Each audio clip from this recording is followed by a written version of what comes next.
बिस्मिल्लाहिर्रहमानिर्रहीम। अस्सलामु अलैकुम। सनराइज़ जीवन फार्म से मैं हूं नदीम असगर। आप सबको मैं अपने चैनल पर वेलकम करता हूं और उम्मीद करता हूं कि आप सब लोग खैरियत से होंगे। नाजरीन, लास्ट वीडियो में हमने बात की थी कि लेसन के अंदर हमें कौन सी फर्टिलाइज़र्स देनी है, कब देनी है और कितने मकदार में देनी है। उस वीडियो में मैंने आपसे, चूँकि वो वीडियो लंबी हो रही थी, तो मैंने उस वीडियो में लेसन के अंदर जो डिज़ीज़ आ जाती हैं, जो बीमारी इसको लग सकती है, उसके बारे में मैं आपको बताना चाहता था, लेकिन वो वीडियो लंबी हो गई थी। तो जितनी भी फर्टिलाइज़र्स हैं कब और कैसे देनी है वो मैंने इस वीडियो के अंदर आपको बता दिया है, तो वो आप वो देख लें। अब इस वीडियो में हम बात करेंगे कि लहसुन को बीमारियां कौन सी लग सकती हैं, और चूँकि ये एक सर्दी की फसल है और सर्दी के अंदर बीमारी का अटैक उस वक़्त आता है लहसुन के ऊपर जब आप इसको पानी ज़्यादा देते हैं। तो इस वीडियो में हम वो 5 ऐसी एहतियाती तदाबीर मैं आपसे शेयर करूँगा, जिनको अगर अपनाया जाए तो आप के लहसुन को बीमारी का अटैक बहुत कम हो सकता है। वैसे भी वो कहते हैं ना कि परहेज़ इलाज से बेहतर है, prevention is better than cure. तो आपने इन 5 बातों पर लाज़मी फ़ोकस करना है। अगर आप इन बातों पर फ़ोकस करेंगे तो आपके लहसुन को बीमारी लगने के चांसेस जो है ना वो बहुत ज़्यादा कम हो जाएंगे। नंबर 1 पे आपने ये कोशिश करनी है कि पानी आपने इसको बहुत कम लगाना है। पानी उस वक़्त आप लगाएं जब आप देखें कि आपके प्लांट को पानी चाहिए। चूँकि सर्दी के अंदर एक से दूसरे पानी के दरमियान 20 से 25 दिन का भी वक्फ़ा पड़ सकता है। तो आप इसको बिल्कुल भी टेंशन ना लें कि 20 दिन हो गए, 25 दिन हो गए, हमने पानी नहीं लगाया। जब तक आपकी ज़मीन ड्राई ना हो उस वक़्त तक आप पानी ना दें। उसका नुकसान ये होता है ज़्यादा पानी देने का, कि एक तो आपका प्लांट जो है वो स्ट्रेस में चला जाता है, और दूसरी बात ये है वो प्लांट को जड़ की तरफ से बीमारी लगने का बहुत ज़्यादा ख़तरा लाहक हो जाता है। तो आपने पानी जब तक आप की ज़मीन वत्तर में है पानी आपने नहीं देना। जब खुश्क हो जाए ज़मीन तो फिर आप इसके अंदर पानी लगा सकते हैं। दूसरी बात आपने ये करनी है, क्योंकि यहाँ पर मैं एक और बात भी आपसे शेयर करता जाऊँ कि सर्दी के मौसम में आप ये लाजमी देखा करें कि अगर नेक्स्ट 3 से 4 डेज़ के अंदर अगर आप की बारिश की फोरकास्ट है तो पानी मत लगाएं। क्योंकि अगर आपने मिसाल के तौर पर अभी पानी दिया और 3-4 दिन के बाद बारिश हो जाए और काफ़ी ज़्यादा बारिश हो जाती है, तो इससे भी आपके प्लांट को वो जड़ के मसाइल का सामना करना पड़ सकता है। दूसरी बात आपने ये करनी है कि जब आपका प्लांट 10 से 12 पत्तों के ऊपर आ जाए तो आपने जाफर वालों की एक प्रोडक्ट है फिप्रोनिल, आपने वो 1 लीटर पर एकड़ के हिसाब से इसको फ्लड कर देना है। उसके बाद आप एक और काम भी कर सकते हैं कि इस विंटर के अंदर, क्योंकि ज़्यादातर बीमारियां जो हैं ना वो अटैक करती हैं मार्च से स्टार्ट होती हैं, तो हमने हिफाजती तदाबीर करनी है। हमने मार्च से पहले ही इनको काबू में कर लेना है ताकि बीमारी आए ना लहसुन के ऊपर। तो आपने जब भी आपको टाइम मिले तो आप इसके अंदर 1 से 1.5 किलो नीला थोथा जो है ना वो इसको फ्लड कर दें। अब एक और बात आप ने बहुत ज़्यादा उसका ख्याल रखना है, वो है दिसंबर का महीना। दिसंबर के महीने में आपने 2 इम्पॉर्टेंट काम करने हैं। नंबर 1, आपने इसके अंदर ईज़ा बयान जो अमीनो एसिड है उसकी 2 से दिसंबर और जनवरी के महीने के अंदर 2 से 3 एप्लीकेशंस लाजमी करनी है। इससे ये होगा कि आपके प्लांट की जो नशोनमा है वो बहुत अच्छी होगी। चूँकि सर्दी के अंदर प्लांट जो है वो ज़मीन से खुराक ज़्यादा नहीं लेता, पत्तों से लेता है। तो ये अमीनो एसिड है ईज़ा बयान, इसको आप 2 से 3 दफ़ा स्प्रे करें तो आपके प्लांट आप देखेंगे कि बहुत अच्छा उसका रिज़ल्ट आपको मिलेगा। उसके अलावा दिसंबर के महीने में चूँकि कोहरा वगैरह बहुत ज़्यादा पड़ जाता है, तो आपने दिसंबर से लेकर फरवरी के स्टार्ट तक 2 से 3 दफ़ा अगर आप छटा राख का छटा कर दें तो ये आपके प्लांट के लिए बहुत ज़रूरी होगा। अब राख का छट्टा कब करना है?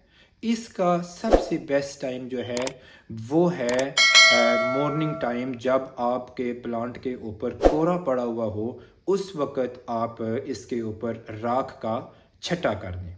राख के छट्टे करने से आपका जो प्लांट है उसके अंदर एक तो आपके पत्ते जो है वो येलो नहीं होंगे, और दूसरा आपका प्लांट जो है वो एक अच्छी ग्रोथ करेगा। अब ये तो होगी ऐसे हिफाजती तदाबीर जो कि हमने करनी है बीमारी से पहले।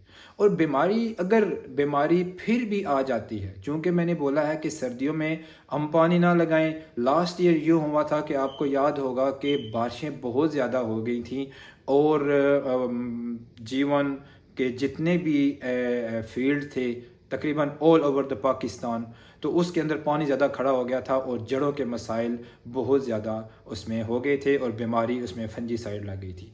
अगर ऐसा सिनेरियो बन जाता है, जो कि बहुत कम चांसेस होते हैं, तो आपने इस बीमारी से बचने के लिए क्या करना है? कौन सी बीमारियां हैं? सबसे पहले जो बीमारी इसको लग सकती है वो इसके जो है ना वो जड़ों की तरफ से आ सकती है। फंगस इसको लग सकता है, और वो उसकी मेन वजह यही होती है पानी की ज़्यादती। इससे आपका ये होता है कि तना जो है ना वो तना सूखना शुरू हो जाता है। इसको बोलते हैं स्टिम्फिलियम ब्लाइट, इसको तने का गलाव भी बोलते हैं।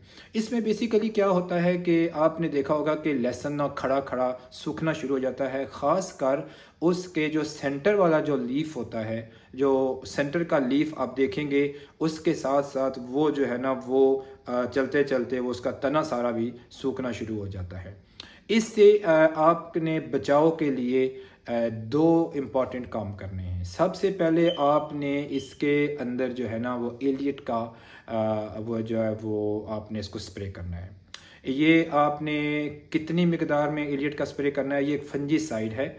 आपने 120 ग्राम जो है ना वो पर टैंकी जो है वो स्प्रे वाली, चूँकि 20 लीटर की होती है, तो आपने 120 ग्राम पर टैंक के हिसाब से आपने इसके अंदर स्प्रे करना है। इसके अलावा आपने एक और काम करना है, तने का गलाव, उसके लिए आपने इसकी ड्रेंचिंग करनी है। अब ड्रेंचिंग किससे करनी है? जैसे कि मैंने पहले भी बताया, एक जाफर वालों की प्रोडक्ट है फिप्रोनिल। आपने 40 मिलीलीटर पर टैंक के हिसाब से आपने इसके अंदर ड्रेंचिंग करनी है। जो ड्रेंचिंग है, इस ड्रेंचिंग करने का तरीका जो है वो यूँ है कि जो पानी की जो टैंकी है जिससे आप स्प्रे करते हैं, उसकी जो है ना उसके नोज़ल के साथ आपने जो प्लांट आपका इफ़ेक्ट हो चुका है उसके तने के अंदर आपने इसको स्प्रे करना है, ड्रेंचिंग करनी है। उसके अच्छे खासे उसके ड्रॉप्स उसके अंदर जाने चाहिए।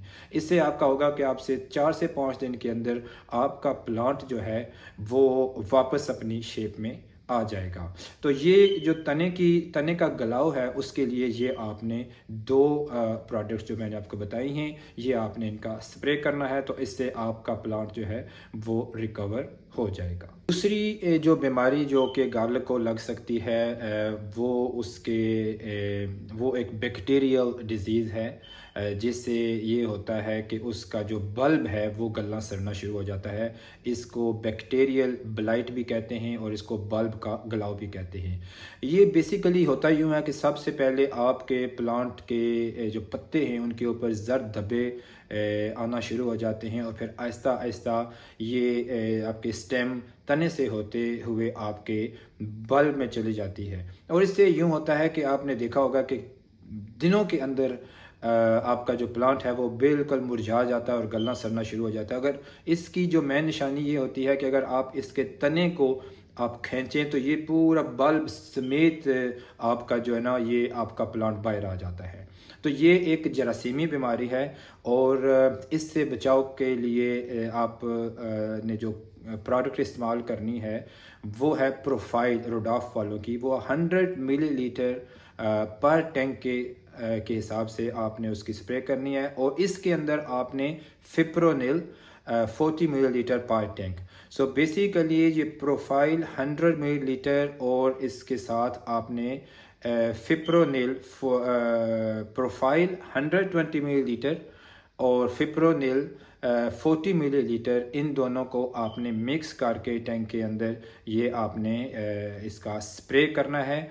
और आप ये देखेंगे कि इससे आपका प्लांट जो है वो रिकवर होना शुरू हो जाएगा।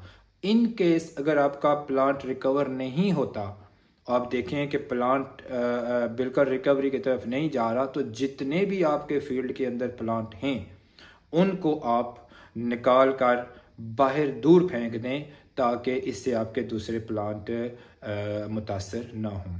इसके अलावा आप दूसरा जो ऑप्शन है, अगर आपकी डिज़ीज़ ज़्यादा हो जाती है तो आपने 500 ग्राम इलाइट और 500 ग्राम प्रोफाइल 500 ग्राम इलाइट और 500 ग्राम प्रोफाइल, इन दोनों को आपने फ्लड भी कर देना है, जिससे आपकी जो क्रॉप है वो इस डिसीज़ से बच सकती है। तो नाज़रीन, ये थी कुछ डिज़ीज़ जो कि हमारे लेसन को आ सकती हैं विंटर के दौरान। लेकिन मैं यहाँ पर फिर आपको बताना चाहता हूँ कि अगर आप परहेज़ करें, अगर आप इसकी एहतियाती तदाबीर करें, तो आप इन बीमारियों से बच सकते हैं। तो मेन जो हमने काम करना है वो इसको पानी जो है सर्दियों में बहुत कम लगाना है, ताकि इससे हमारी जो जड़ों की बीमारी है वो ना लग सके। और दूसरा बात मैंने पहले भी बताया कि जब भी विंटर में पानी लगाएं तो ये आप देखें कि नेक्स्ट 3 से 4 डेज़ में बारिश तो नहीं आ रही। अगर बारिश आ रही है तो फिर आप पानी मत दें। तो इससे भी हम अपने प्लांट को जड़ की बीमारियों से बचा सकते हैं। और उम्मीद करता हूँ कि ये वीडियो आपके लिए फ़ायदेमंद होगी, इससे आपको अच्छी बातें मिलेंगी। अगर आपको ये वीडियो अच्छी लगी हो तो आप इसको लाइक शेयर भी कर सकते हैं। और इंशाल्लाह ताला मैं उम्मीद करता हूँ कि आपकी जो क्रॉप है वो इस वक्त एक अच्छी क्रॉप, आपकी जर्मिनेशन वगैरह हो चुकी होगी। तो जैसा कि मैंने बताया, जर्मिनेशन के जब तक आपकी क्रॉप 5 से 6 पत्तों तक ना आ जाए, उस वक्त तक आपने इसको फर्टिलाइज़र नहीं देनी, उसका फ़ायदा नहीं है। तो फर्टिलाइज़र की वीडियो मैंने पहले अपलोड कर दी है। तो उसके अलावा जो बीमारियां इसको आ सकती हैं वो मैंने आपको इस वीडियो में आपसे डिस्कस की हैं। तो इंशाल्लाह ताला ज़िंदगी ने वफ़ा की तो अगली वीडियो में आपसे फिर मुलाकात होगी। तब तक के लिए अपना बहुत सारा ख्याल रखिएगा। अल्लाह हाफिज़।